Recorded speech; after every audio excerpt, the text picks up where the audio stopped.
Selamat datang guys di channel Bos Bolong. Bos Colong. Bos Kolong maksudnya.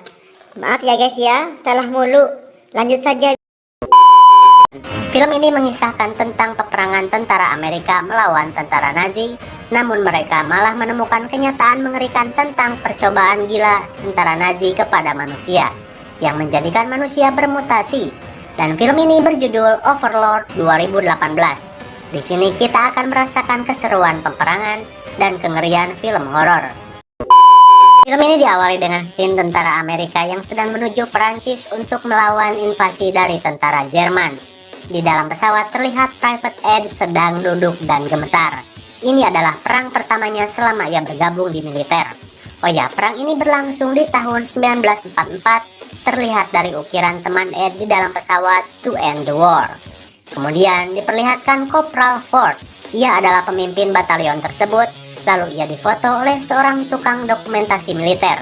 Namun sepertinya ia tidak menyukainya dan mengusir si tukang foto itu.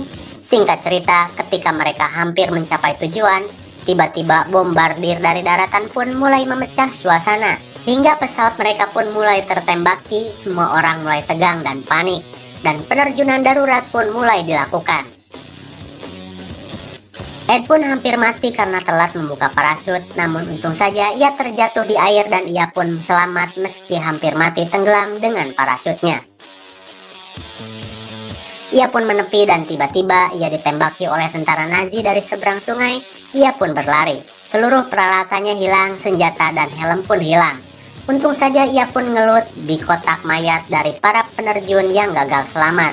Dan ia menemukan sebuah senjata model M1 Granat. Bentuknya memang mirip dengan karabiner 98 yang sering kalian cari-cari di PUBG selain M24 dan AWM. Ketika ia sedang seniki-seniki, ia melihat satu tentara yang terdampar sedang terkepung oleh tentara Nazi. Dan sialnya ia tidak memiliki senjata dan ia pasrah ditembaki oleh tentara Jerman. Ed yang akan menghentikannya pun dicegah oleh Corporal Ford. Ia tahu mereka tidak bisa melawan 5 orang sekaligus. Ford dan Ed pun melanjutkan perjalanan. Mereka melihat para tentara yang mati menggantung di atas pohon hingga mereka bertemu dengan 3 prajurit lainnya. Dan Corporal Ford yang melihat si kameramen yang masih membawa kamera pun melemparkan kamera tersebut. Katanya itu sama saja menandai posisi kita kepada musuh. Namun dia sih nyantuy. Dia masih punya cadangan kamera kecil. 4 prajurit bersama 1 kopral pun harus mengemban misi. Misinya adalah untuk menghancurkan tower radio Jerman di daerah Prancis tersebut, guna memutus kontak tentara Jerman kepada pusat. Dan jika tower itu tidak dihancurkan, maka bala bantuan tentara Nazi pun akan berdatangan ke daerah itu. Dengan kata lain, mereka wajib menghancurkan tower itu bagaimanapun caranya. Namun ketika mereka sedang santuy, tiba-tiba salah satu dari mereka menginjak ranjau darat. Mengerikan, faktanya ranjau darat adalah sebuah alat paling mengerikan di Perang Dunia Kedua. Jika kalian tidak mati, minimal separuh badanmu akan hancur. Dan jika seperti itu, biasanya kau memilih untuk mati dengan disuntik morfin. Kembali ke filmnya, satu temannya mati. Dan mereka harus lebih ekstra hati-hati dalam langkah. Singkat waktu, tiba-tiba mereka menemukan bangkai anjing yang tergeletak dengan keadaan yang aneh. Kulitnya melepuh dan tak karuan. Mereka mulai merasa heran, namun mereka harus tetap fokus kepada misi. Hingga tiba-tiba mereka bertemu dengan seorang wanita Prancis yang cantik. Wanita itu kaget setelah melihat tentara Amerika dan berlari. Mereka pun mengejarnya dan menenangkan wanita itu dengan Ed yang sudah fasih berbahasa Prancis. Ternyata wanita itu adalah pemulung benda-benda berharga kepada korban peperangan. Namanya adalah... Ntar dulu, nanti juga tahu ya. Mereka pun diajak wanita itu untuk singgah di rumahnya untuk mengatur strategi. Dikatakan di rumahnya hanya ada adiknya dan 1 bibinya saja yang sedang sakit. Hingga tiba-tiba dirinya ketahuan dan dilaporkan para tetangga cepu kepada para tentara Nazi. Untung saja Ed bersembunyi, wanita itu meredakan kecurigaan dari para tentara Nazi. Ya, wanita itu membenci tentara Nazi. Para tentara Amerika pun dibawa masuk dan beristirahat di loteng. Mereka pun kembali mengatur rencana dengan 4 orang tentara yang tersisa. Si adik kecil dari wanita itu dengan kepolosannya mengajak para tentara Amerika main bisbol. Namun dia malah dimarahi karena tidak tahu bahasanya. Singkat waktu, dua tentara pun disuruh ke Crawford untuk mengintai keadaan sekitar, dan Ed yang sedang berjalan pun tiba-tiba mendengar suara aneh dari arah kamar. Dan ternyata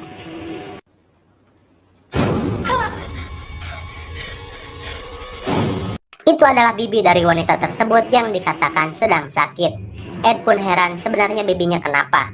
Wanita itu bilang tidak tahu. Setelah bibinya dibawa oleh tentara Jerman, bibinya malah menderita sakit seperti itu. Wanita itu pun melihat tangan Ed yang terluka. Ia pun mengobati tangan Ed. Wanita itu pun tersenyum, dan wanita itu mulai percaya dengan Ed dan mulai berkenalan. Dan wanita itu bernama Chloe. Catat ya, Chloe yang diperankan oleh Mathilde Oliver. Soalnya penontonku suka kepo kalau lihat aktris cantik. Ed pun bermain dengan adik dari Chloe. Hingga tiba-tiba datanglah seorang perwira dari tentara Nazi yang sering datang ke rumah Chloe. Mereka pun bersembunyi. Dengan songongnya, si perwira itu masuk dan kembali meminta jatah kepada Chloe. Ya, you know lah. Namun kali ini Chloe menolak ajakan dari perwira tersebut. Ed dan Ford yang berada di atas loteng pun ingin menolongnya. Namun tiba-tiba terdengar suara gaduh dari loteng. Dan ketika ia diperiksa, untung saja si adik berdiri dan mengalihkan perhatiannya. Mereka bilang, itu cuma seorang anak dengan bolanya. Kecurigaan pun hilang.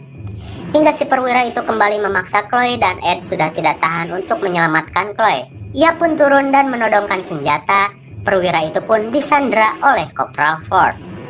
Singkat cerita, Ed pun menyusul dua temannya untuk mengintai target yang akan mereka tuju. Di sana Ed melihat sebuah bunker di bawah tower radio. Di sana sering terlihat lalu lalang kendaraan tentara Jerman. Dan di sana Ed melihat sebuah kenyataan yang mengerikan. Terlihat para sandera yang bentuknya aneh-aneh, seperti bermutasi, dan seorang saintis Jerman yang menyuruh para tentara membakar makhluk tersebut. Mungkin saja itu orang hasil rekayasa genetis namun gagal dan dimusnahkan. Ed pun kaget, dan ketika ia akan kembali untuk melapor, tiba-tiba ia dipergoki oleh sesosok anjing. Ia pun kaget dan berlari karena dikejar anjing herder. Ia pun naik ke atas mobil truk yang ternyata di dalamnya banyak sekali mayat prajurit yang diangkut masuk ke dalam bunker itu. Ed pun terjebak dan terbawa masuk ke dalam markas para tentara Jerman. Untung saja nggak ketahuan. Ia pun seniki-seniki masuk ke dalam dan menghindari para militer yang berjaga. Ed pun melihat sebuah kurungan yang terdengar suara geraman dari dalam kurungan tersebut, hingga datanglah si saintis gila itu mencatat perkembangan percobaannya. Kemudian Ed yang kepo kembali melihat ke dalam lubang kecil itu, dan tiba-tiba Ed pun kaget, kalian pun kaget. Lantas kembali Ed masuk sekalian mengecek apa saja yang ada di dalam sana. Dan kembali Ed melihat sebuah ruangan lab dengan percobaan yang mengerikan. Seperti manusia yang dimasukkan ke dalam kantung seperti kepompong yang mengeluarkan cairan hitam. Ed pun melihat para saintis gila membawa cairan merah yang aneh. Ia pun menemukan suntikan siap pakai dengan cairan merah di dalamnya. Dan Ed pun mengambil satu suntikan itu untuk bukti sampel temuannya. Hingga kembali ia berjalan dan menemukan kepala dengan tulang belakang. Namun anehnya, ia masih hidup dan masih bisa ngomong meminta tolong. Ed pun kaget setengah mati dengan temuannya itu. Ed pun semakin ingin pergi dari tempat itu, dan kebetulan sekali ia malah menemukan temannya yang sedang dijadikan objek percobaan. Ed pun melihat saintis gila itu menyuntikkan cairan merah kepada sesosok mayat, dan anehnya mayat itu kembali hidup. Oh my god. Ed pun menolongnya dengan mencabut selang besar yang dicocok ke dalam perutnya, dan untung saja Ed pun berhasil keluar melewati saluran pembuangan air. Sungguh beruntung sekali. Di sisi lain, para temannya pun mengkhawatirkan keadaan Ed yang belum saja kembali. Mungkin saja ia ditangkap oleh tentara Jerman. Namun tiba-tiba datanglah Ed meminta tolong dengan membawa temannya yang dijadikan percobaan itu. Ed pun menginformasikan apa yang ia temukan dengan wajah yang panik dan tergesa-gesa. Ed pun memperlihatkan suntikan itu kepada Ford. Di sana Ford mulai kepo dan mulai menginterogasi si perwira Jerman yang mereka sekap. Namun tentu saja perwira itu tidak mau membuka mulut meskipun disiksa dengan berbagai cara. Dia hanya mengucapkan untuk kerajaan dewa harus mempunyai tentara dewa juga. Hingga ketika Corporal Ford sudah lelah menginterogasi si berdebah itu, ia pun menyuruh anak buahnya untuk membawa perwira itu untuk dibawa turun. Namun tiba-tiba karena kebodohannya, ia pun malah di counter attack dan ia pun tertembak. Teman-temannya menolongnya, namun terlambat. Ia sudah mengalami pendarahan dengan 2 luka tembak di dada dan ia pun mati. Lalu Ed ingat dengan suntikan yang ia temukan di dalam bunker Nazi. Ia pun menyuntikannya kepada temannya itu dan tiba-tiba ia pun kembali hidup dan tidak merasakan sakit. Namun ia sangat kehausan. Namun tiba-tiba kelakuannya menjadi sangat aneh. Silahkan saksikan kengeriannya.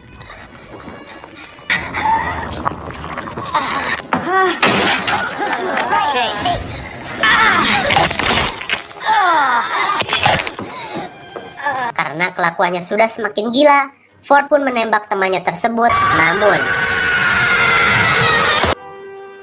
ia tetap hidup dan Ed pun menghancurkan kepalanya sampai bucat.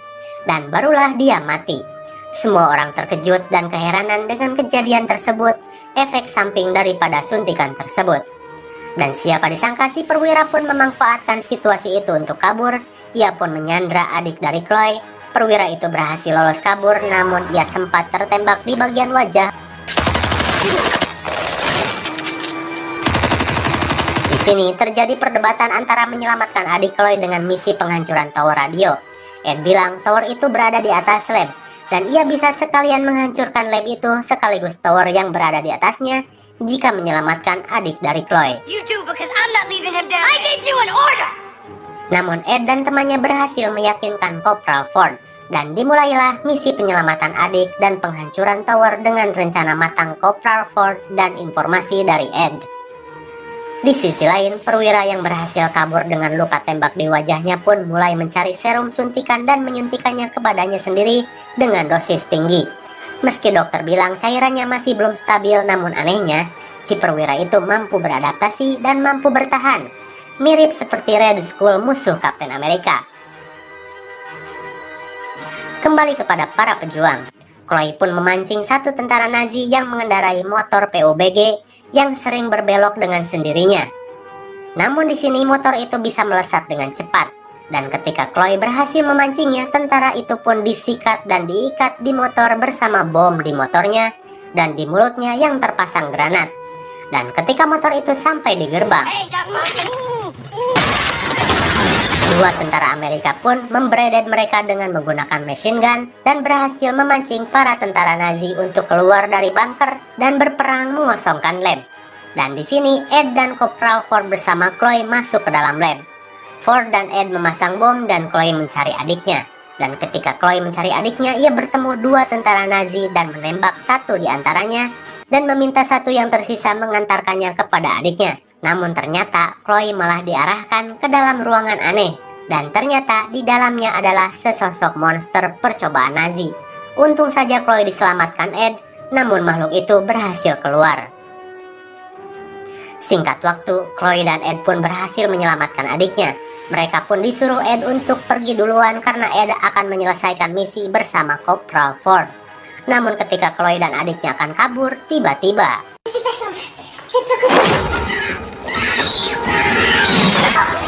untung saja Chloe bisa selamat. Namun tentu makhluk itu belum mati.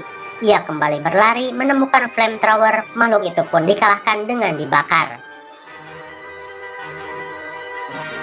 Di sisi lain, Corporal Ford yang harus berhadapan dengan super soldier perwira tadi, ia pun dihajar habis-habisan karena jelas kini kekuatannya jauh berbeda.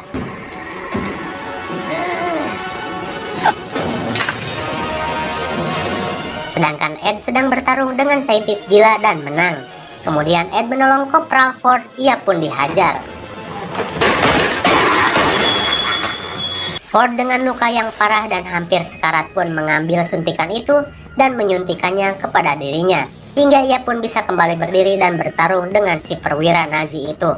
Dan diakhiri dengan tabung gas yang ditembak oleh Ed. Boys.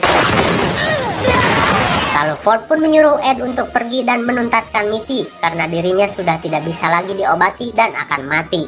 Ia pun berkata, percobaan ini akan kukubur bersamaku dan pihak kita juga tidak boleh memiliki percobaan gila ini. Jangan beritahu siapapun. Ford pun meledakkan dirinya dengan para makhluk percobaan yang ada di sana. The tower, private boys. Ed pun kabur dikejar ledakan dan lab beserta tower yang berada di atasnya pun hancur. Misi terselesaikan.